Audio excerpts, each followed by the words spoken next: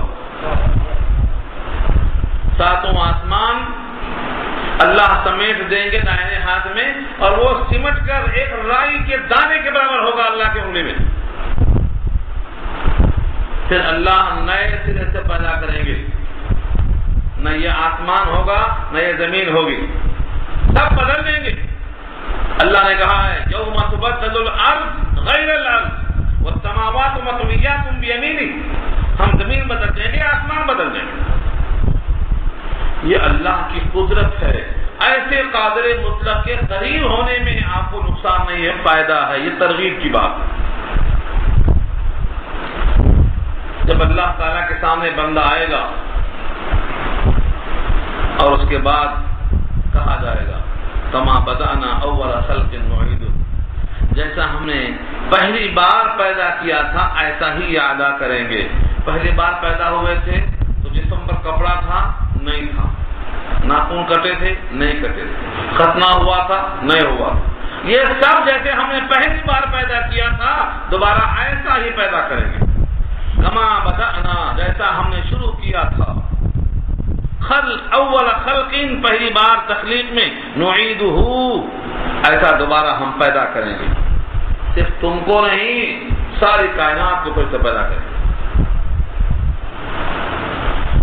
وعدن علینا، اس ٹکڑے پر اللہ نے دیکھو وہاں وقف رکھا ہے، رک کے کہا وعدن علینا، یہ وعدہ ہم پر لازم ہے۔ کس نے لازم کر لیا؟ اللہ نے یہ وعدہ اپنے اوپر خود لازم کر لیا۔ اللہ کے ذمہ کو دوسرا لازم کر ہی نہیں سکتا، وہ جو چاہے کرے ان سے کون پوچھ سکتا۔ اللہ نے اپنے اوپر وعدہ کر لیا اور کہا انا کنا فاعلین، بے شک ہم ایسا کر کے رہیں گے۔ انا کنا فاعلین، ہم بے شک ایسا کرنے والے ہیں، ہم ضرور ایسا کریں گے۔ اس سے معلوم ہوتا ہے کہ جب آپ بھی کوئی وعدہ کر لیں تو آپ بھی پورا کریں۔ الکریم اذا وعدہ وفا، شریف آدمی جب وعدہ کرتا ہے تو اس کو پورا کرتا ہے۔ وَلَقَدْ كَتَبْنَا فِي الزَّبُورِ مِن بَعْدِ الذِّكْرِ أَنَّ الْأَرْضَ يَرِثُهَا عِبَادِيَ الصَّالِحُونَ، اور تحقیق ہم نے لکھ دیا ہے زبور میں، وَلَقَدْ، اور البتہ تحقیق، كَتَبْنَا ہم نے لکھ دیا، فِي الزَّبُور، زبور میں، من بعد الذکر، ذکر کے بعد، یہاں دو لفظ ہے، اچھا سوچ لو۔ ایک تو ہے زبور، ایک مشہور کتاب ہے زبور، آتینا داؤد زبورا، داؤد کو زبور دیا ہم نے، وہ بھی اسی معنی میں۔ اور زبور کے معنی یہ زبور جمع ہے، ٹکڑے کو بولتے ہیں، ٹکڑے، جس پر کوئی چیز لکھی جاتی ہو وہ ٹکڑے کو بھی زبور کہا جاتا۔ حضرت عبداللہ ابن عباس کی رائے یہ ہے کہ یہاں زبور سے مراد تورات، تورات میں ہم نے لکھ دیا، اور اس کے بعد جو ذکر ہے جس سے مراد تمام آسمانی کتابیں ہیں ان میں بھی ہم نے لکھ دیا۔ اور ابن زید کی رائے اس سے عمدہ ہے، وہ فرماتے ہیں کہ ذکر سے مراد لوح محفوظ ہے، اور بعد میں ان الارض جو جملہ آیا ہے وَلَقَدْ كَتَبْنَا فِي الزَّبُورِ مِن بَعْدِ الذِّكْرِ، ہم نے زبور میں لکھ دیا ہے ذکر کے بعد. تو یہاں زبور سے مراد لوح محفوظ ہے، اور اس کے بعد جتنے آسمانی کتابیں ہیں ان تمام میں ہم نے لکھ دیا. کیا لکھا ہے؟ ان الارض يرثها عبادي الصالحون، کہ بے شک زمین جس کے وارث ہمارے صالح بندے ہوں. اس آیت میں ایک پیغام دیا ہے اللہ. پہلے اللہ نے لوح محفوظ میں لکھ دیا، اور لوح محفوظ کے بعد تمام آسمانی کتابوں میں لکھ دیا، اور یہ کہہ دیا کہ جو میرے صالح بندے ہیں وہ زمین کے وارث بنیں گے. اب یہاں زمین سے مراد دو ہیں. ایک رائے تو یہ ہے کہ اس زمین سے مراد جنت کی زمین، کیونکہ دنیا کی زمین پر تو صالح بھی ہیں غیر صالح بھی ہیں، مومن بھی ہیں غیر مومن بھی ہیں، متقی بھی ہیں غیر متقی بھی ہیں.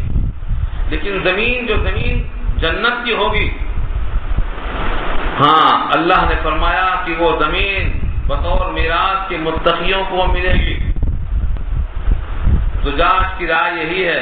علامہ آلوسی نے روح المعانی میں اسی کو نقل کیا ہے اور آیت پیش کیا ہے. جنتی جنت میں جائے گا تو کیا کہے گا؟ الحمدللہ، اللہ کا شکر. وقال الحمدللہ الذی، اللہ کا شکر ادا کرتے کرتے آخر میں جملہ آئے گا کیا؟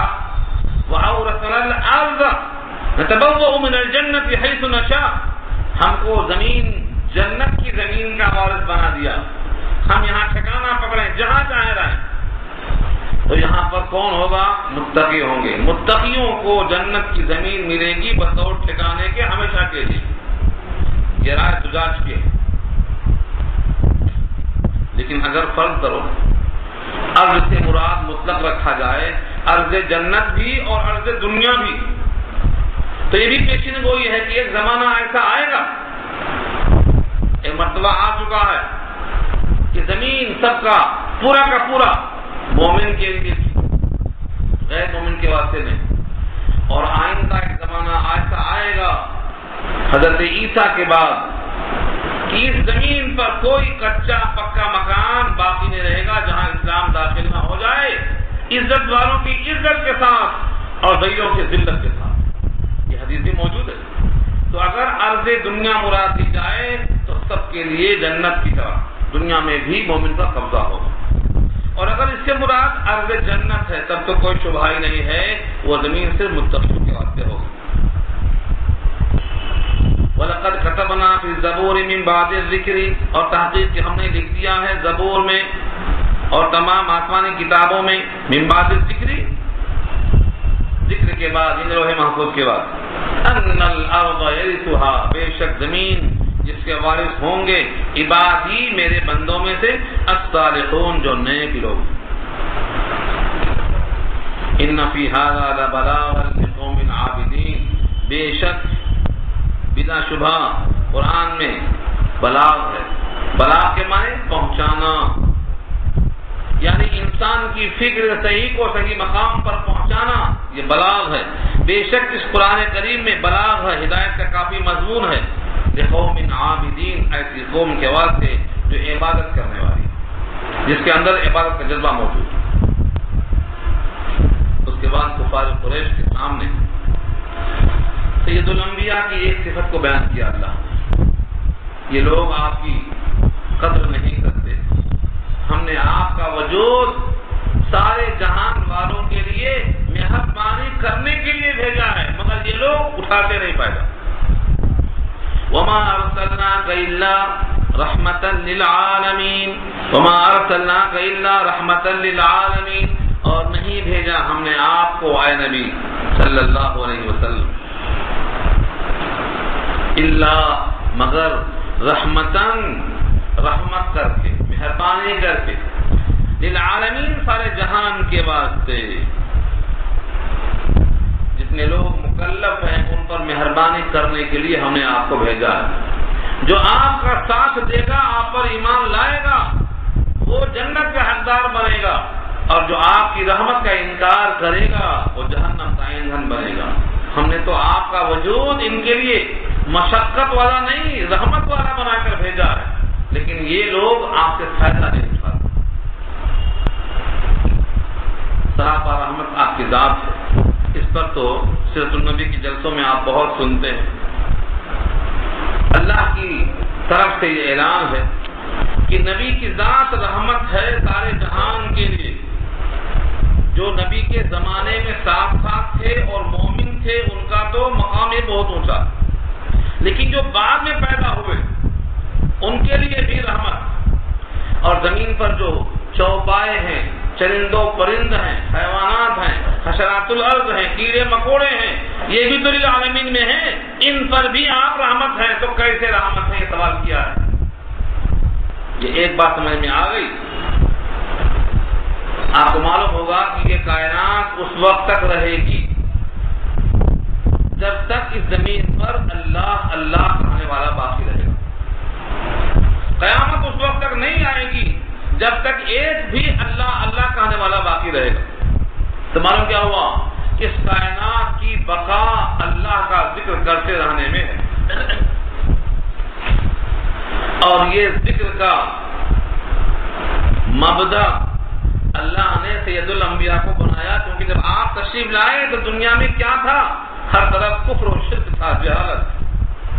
آپ کے وجود سے اس کائنات میں اللہ کا ذکر، اللہ کا چرچا ہوا، اور جب تک صرف چرچا ہوتا رہے گا تو یہ مبدا آپ کی ذات کی محنت ہے۔ اور جب اس زمین پر فیصلہ اچھا ہوتا ہے، خدا کا حکم پورا ہوتا ہے، تو بارش ہوتی ہے، خوشحالی ہوتی ہے، دائمی عذاب نہیں آتا ہے، تو اس سے چوپایوں کو بھی غذا ملتی ہے، پرندوں کو، چرندوں کو، ہر ایک کو راحت ملتی ہے۔ اور جب انسان خدا کا باغی بن جاتا ہے تو زمین پر مختلف قسم کے عذاب آتے ہیں۔ اس عذاب کی مختلف شکلیں پرندوں پر پڑتی ہیں۔ ایک صاحب نے دریا میں پانی ڈال دیا، سمندر میں کیا ڈال دیا؟ پیٹرول۔ تو کیا ہوا؟ سارے پرندے اس پانی کے سطح پر پریشان نظر آتے ہیں۔ جنگلوں کو آگ لگا دیا، پورے وحشی بھاگ کے نکل کے آتے ہیں۔ انسانوں کی خطاؤں سے جانور بھی پریشان ہوتے نظر آتے ہیں۔ جب اللہ کی رحمت نبی کے ذریعے سے سارے انسانوں پر ہوگی اور انسانوں کے اعمال سیدھے سادے ہوں گے تو اللہ کی رحمت انسانوں پر ہوگی، اور طفیل میں ساری کائنات سکون و امن کے ساتھ رہے گی۔ تو سکون کا مذہب اسلام ہے، آپ کی ذات اس کا مبدا ہے، یہ اللہ نے واضح فرمایا۔ قل، آپ فرما دیجیے، انما یوحی الی، اس کے سوا اور کوئی بات نہیں کہ وحی آتی ہے، وحی کی جاتی ہے میری جانب، انما یہ کہ الہکم الہ واحد، تمہارا معبود ایک معبود ہے، تمہارا معبود حقیقی ایک ہی معبود ہے، یہ مجھ پہ وحی کی جاتی ہے۔ اور یہ اس رحمت کا مبدا ہے جب تم ایک معبود کو تسلیم کر لو کہ وہ اللہ کی ذات ہے۔ فہل انتم مسلمون، کیا تم اب اطاعت کرو گے؟ کیا تم اب بات کو مانو گے؟ کیا تم اب اپنے گردن کو جھکاؤ گے؟ فہل انتم مسلمون، یہ اعلان کرا دیا اللہ نے نبی کے ذریعے سے، اعلان کر دیا آپ نے، اور فرمایا اعلان کرنے کے بعد اگر یہ لوگ پیٹھ پلٹا لیں اور بات آپ کی نہ مانیں تو آپ کہہ دیجئے میں نے تو اعلان کر دیا برابر برابر۔ فَإِن تَوَلَّوْا، پس اگر وہ لوگ پیٹ پلٹا رہے ہیں، فَقُلْ، تو آپ کہہ دیجئے آذَنْتُكُمْ، تم کو میں نے اطلاع کر دیا، عَلَىٰ سَوَاءٍ، صاف صاف اعلان کر دیا میں نے، یعنی ایک اعلان ہے سب کے لیے کہ تمہارا معبود ایک معبود ہے، مانتا ہے اس کا فائدہ اور نہیں مانتا ہے پھر بھی لوگ زندہ ہیں۔ تو لوگوں کا شبہ ہوتا ہے ہم نہ مان کر بھی زندہ ہیں، تو شاید یہی صحیح ہو کہ تاخیر کیوں ہے عذاب کے آنے میں۔ اللہ فرماتے ہیں دو حال سے خالی نہیں، وَإِنْ أَدْرِيَ قَرِيبٌ أَمْ بَعِيدٌ مَا تُوعَدُونَ، آپ فرما دیجئے میں نہیں جانتا کہ وہ عذاب قریب ہے یا دور ہے جس کا تم سے وعدہ کیا جا رہا ہے، وہ سزا کب ہے مجھے نہیں معلوم، اتنا جانتا ہوں کہ لا الہ الا اللہ کا انکار کرنے والے سزا پائیں گے۔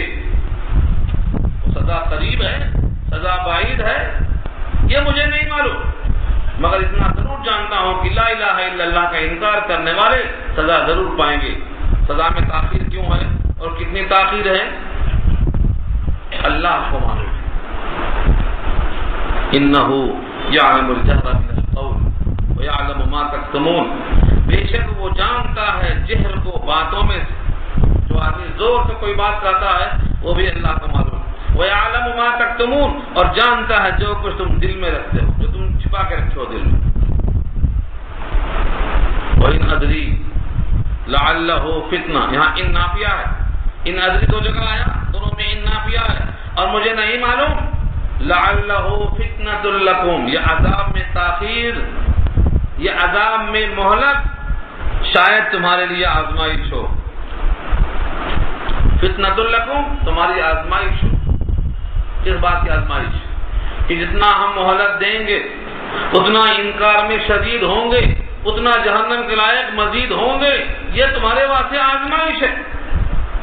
اور یہ بھی ہو سکتا ہے وَمَتَاعٌ إِلَىٰ حِينٍ، اور ایک وقت مقررہ تک دنیا سے فائدہ اٹھانا لکھ دیا ہے اللہ نے، اس واسطے مہلت ہے۔ ہو سکتا ہے تاخیر اس لیے بھی ہو کہ شاید تم آج نہیں کل توبہ کر لو، آج نہیں کل ایمان میں آ جاؤ۔ اگر یہ مقصد ہے تو تمہارے لیے خدا کی رحمت ہے، اور اگر یہ مقصد ہے کہ تم کو ڈھیل دے تاکہ تم اور سرکش بن جاؤ تو تمہارے واسطے اللہ کی طرف سے آزمائش ہے۔ ان تمام باتوں میں آخری بات اللہ نے کہلوایا، قال، اللہ نے کہلوایا تو نبی نے کہا، قال، کیا کہا؟ رب احکم بالحق، اے میرے رب فیصلہ کر دیجئے حق کے ساتھ، حق کے ساتھ فیصلہ فرما دیجئے۔ وَرَبُّنَا الرَّحْمَنُ الْمُسْتَعَانُ، اور ہمارا رب تو رحمان ہے، المستعان جس سے مدد چاہی جائے، عَلَىٰ مَا تَصِفُونَ، ان تمام باتوں کے مقابلے میں مدد چاہی جائے جو تم بیان کرتے ہو۔ تم جو کچھ بھی کہتے ہو ان تمام کے مقابل میں مدد ہمیں اللہ سے چاہیے جو کہ رحمان ہے، وہ ہمارا پروردگار ہے۔ یہ تمام کے تمام ائمہ نے، تمام کے تمام مقتدیٰ اور پیشوا نے اسی پر عمل کیا ہے، تو تمام نبیوں نے رجوع اللہ کی طرف کیا ہے، وہی کامیاب ہوئے ہیں۔ سورہ انبیاء سے یہ پیغام پہنچانا مقصد ہے کہ کسی بھی نبی کے ماننے والے ہمیشہ رجوع اللہ کی طرف ہوئے ہیں۔ تم سید الانبیاء کے ماننے والے ہو، تم بھی اللہ کی طرف رجوع کرو۔ جو بندہ رحمان کی طرف رجوع کرتا ہے وہ بندہ کامیاب ہو جاتا ہے۔ اللہ تعالی عمل کرنا آسان فرمائے۔